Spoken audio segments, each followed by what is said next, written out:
உதாரணத்துக்கு அந்த படத்தினுடைய நடிகர் அசோக் செல்வன் எத்தனை படங்கள், அவரும் ஒரு படம் தயாரிச்சிருக்காரு. அந்த படத்தில் எவ்வளோ பிரச்சனை அவங்களுக்கும் தெரியும்.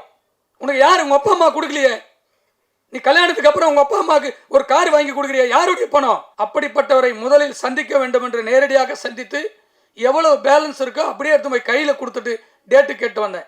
பணத்தை கொடுத்துட்டு நிறுத்தின பிற்பாடு 7 மாதம் டேட்டுக்காக வெயிட் பண்ணேன். அவர் டேட்டு கொடுத்த பிற்பாடு நடிகையுடைய டேட்டு பிரச்சனை. இன்னைக்கு அவருக்கு 2 கோடி சம்பளம் இருக்கலாம். அன்னைக்கு கொடுத்த பணம் 31 லட்சம்.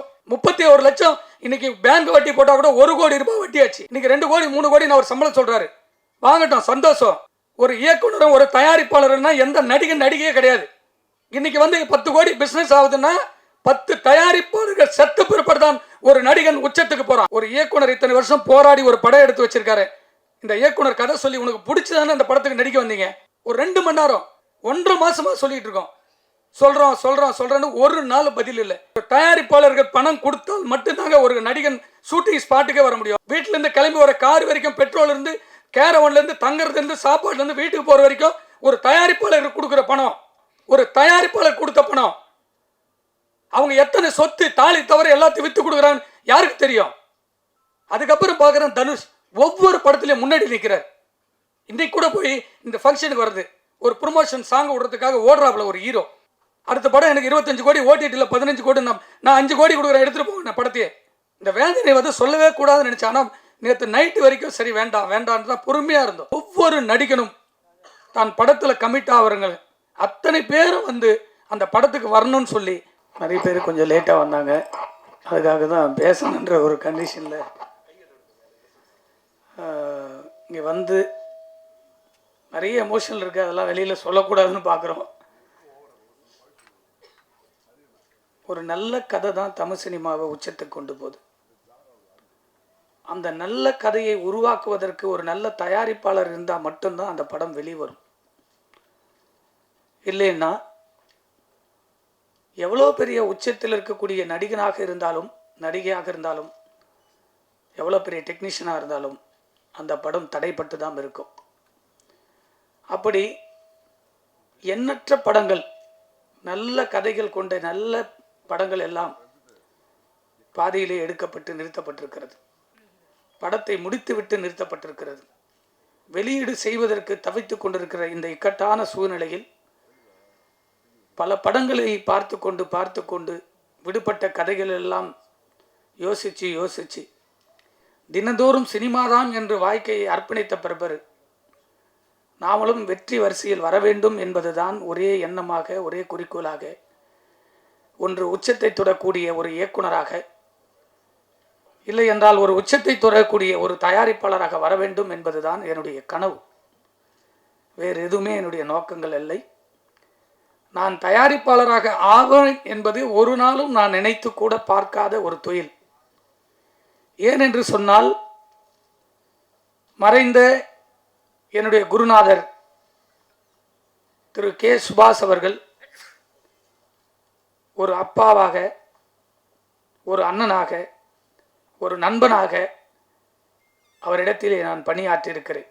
தொடர்ந்து 7 ஆண்டுகள் 45 உதவி இயக்குநர்கள் அவரிடத்திலும் இருந்தும் வெளியே சென்ற பிரபவம்.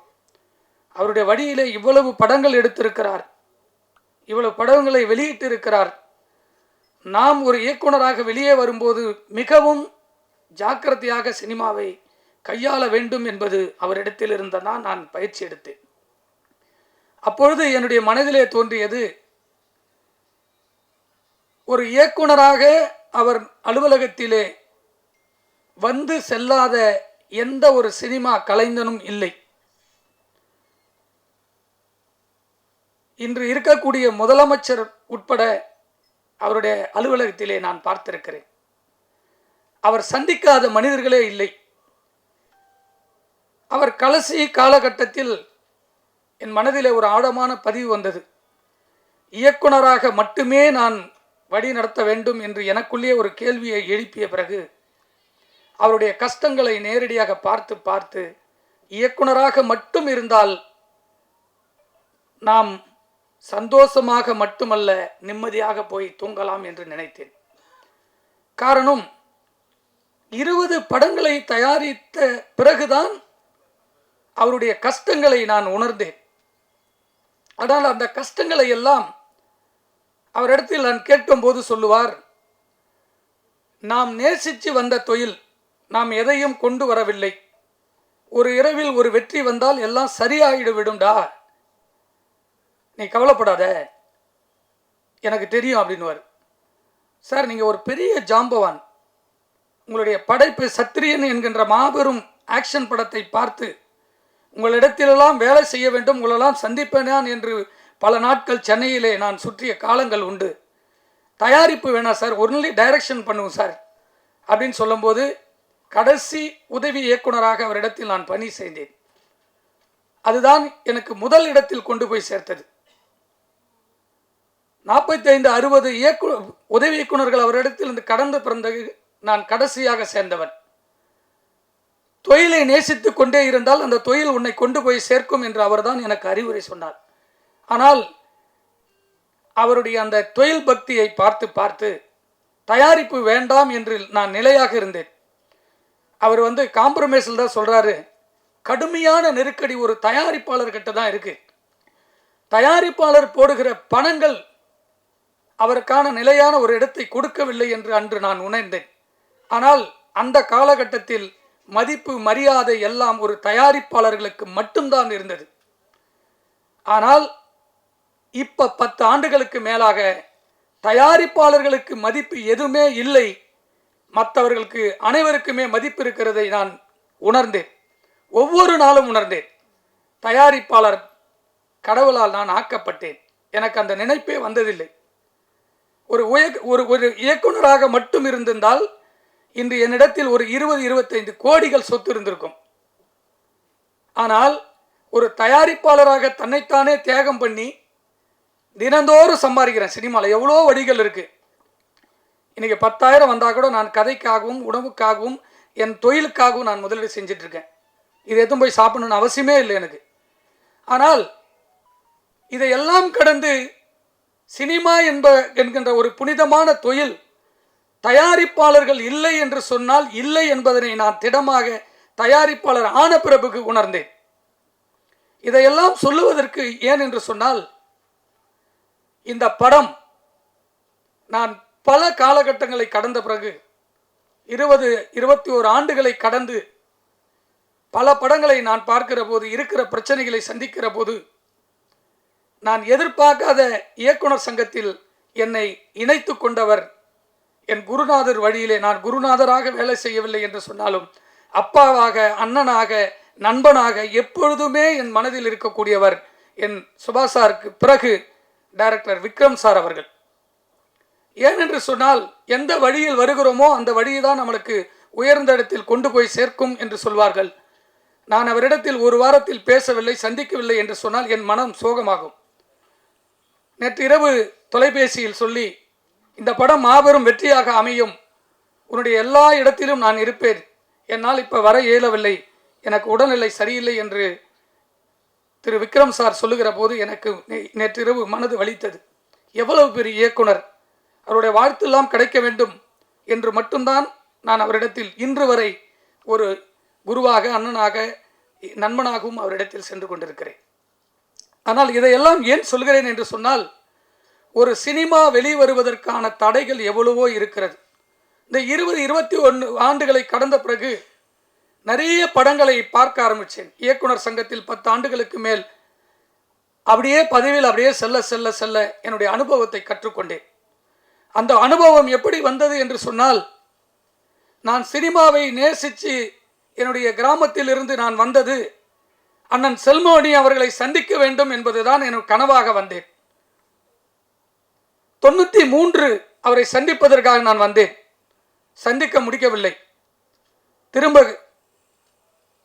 +2 முடிச்சுட்டு அவரை சந்திக்க வேண்டும் என்ற ஆவலோடு அவரை தொடர்பு கொள்வதற்கு எனக்கு வழி தெரியவில்லை. ஆனால் அவரிடத்தில் இருந்த கேமராமேன் அவர் வீட்டுக்கே நேரடியாக சந்தித்து, உங்கள் ஊர் பக்கத்தில் நான் இருக்கேன், அண்ணனை சந்திக்க வேண்டும் என்று கேட்டேன். அவரும் இந்தியில் பிஸியாக இருந்ததனால் 3 ஆண்டுகள் தொடர்பிலே நான் செல்ல முடியவில்லை.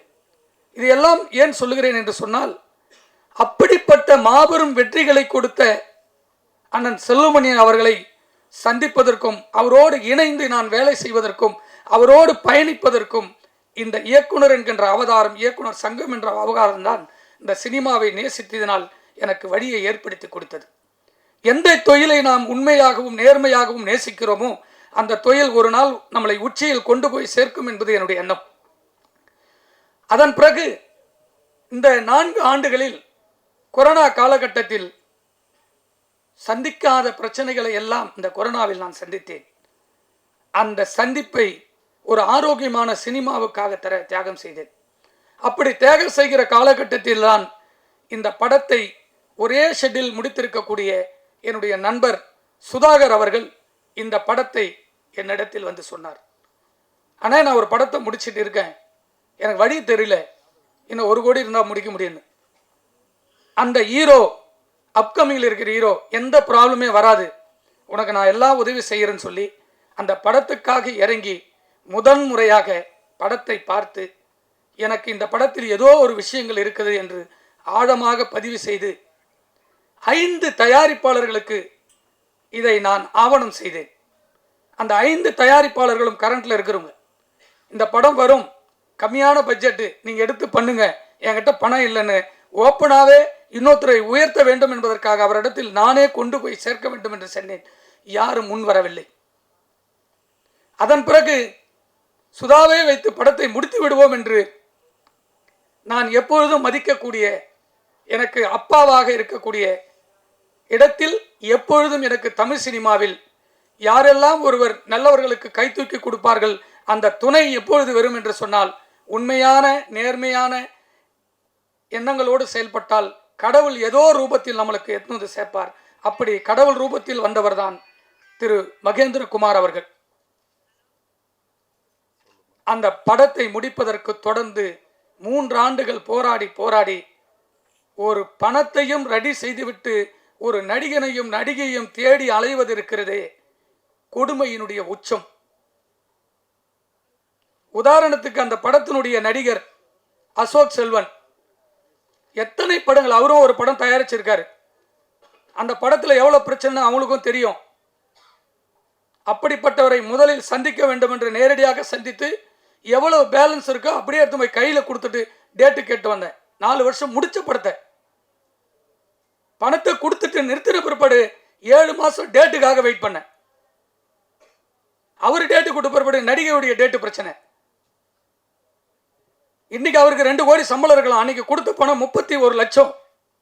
31 லட்சம் இன்னைக்கு பேங்க் வட்டி போட்டால் கூட 1 கோடி ரூபாய் வட்டி ஆச்சு. இன்னைக்கு 2 கோடி 3 கோடி அவர் சம்பளம் சொல்றாரு. வாங்கட்டும், சந்தோஷம். ஒரு இயக்குனரும் ஒரு தயாரிப்பாளர்னா எந்த நடிகையே கிடையாது.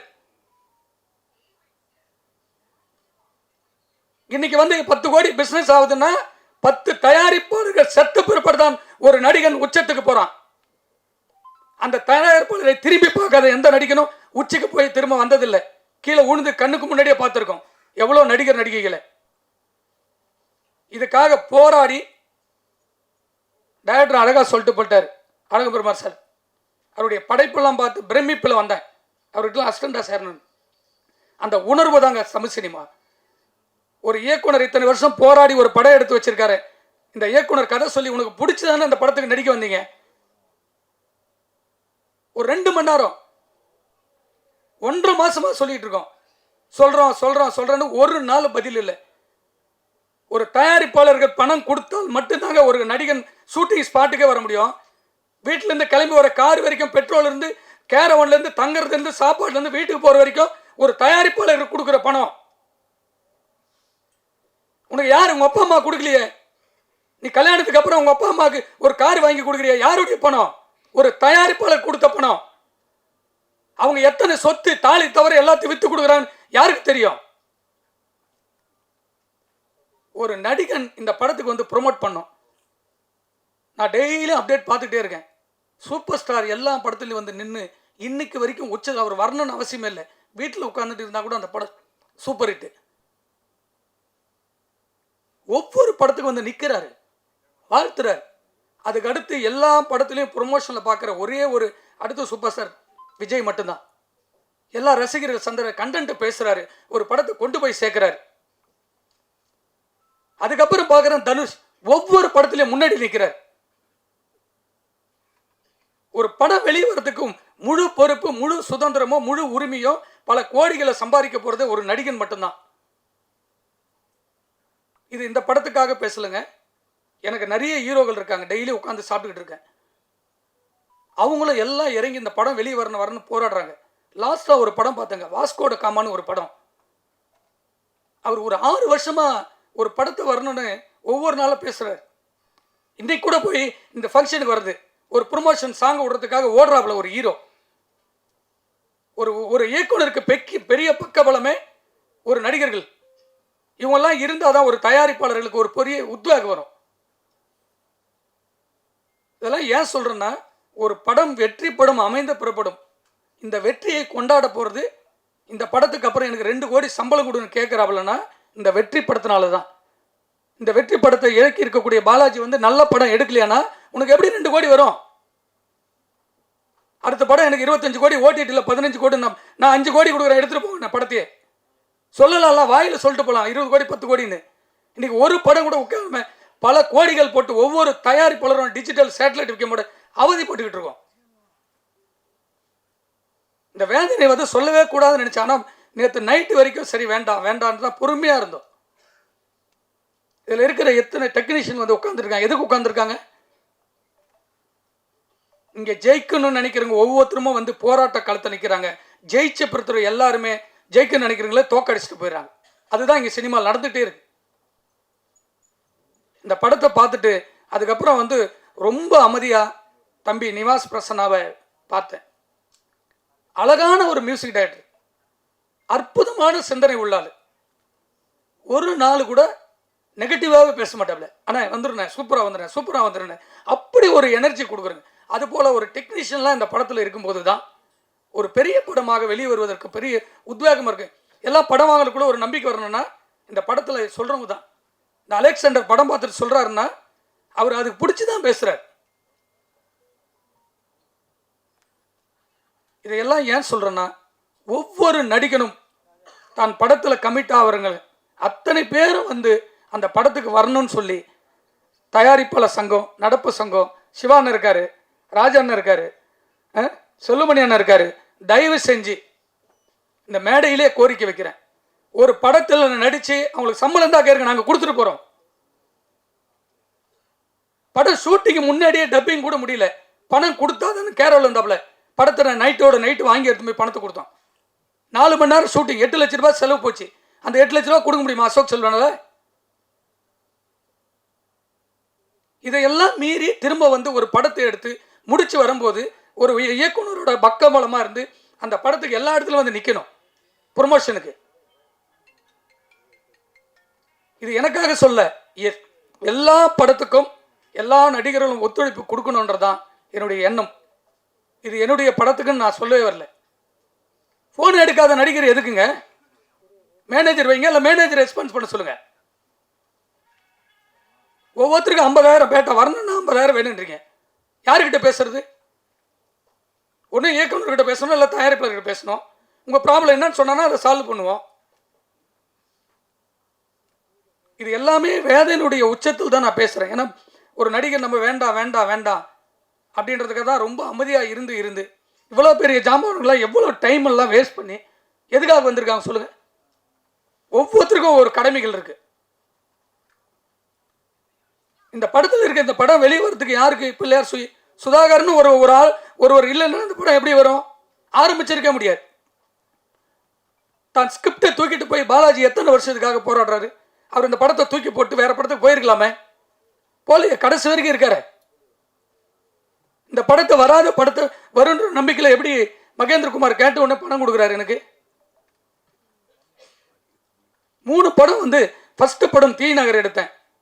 தயாரிப்பாளர் ஒரு நாள் வரவே மாட்டார். உடனுடன் அந்த படத்துக்கு எல்லா வேலையும் எல்லாத்தையும் நடத்துவோம்.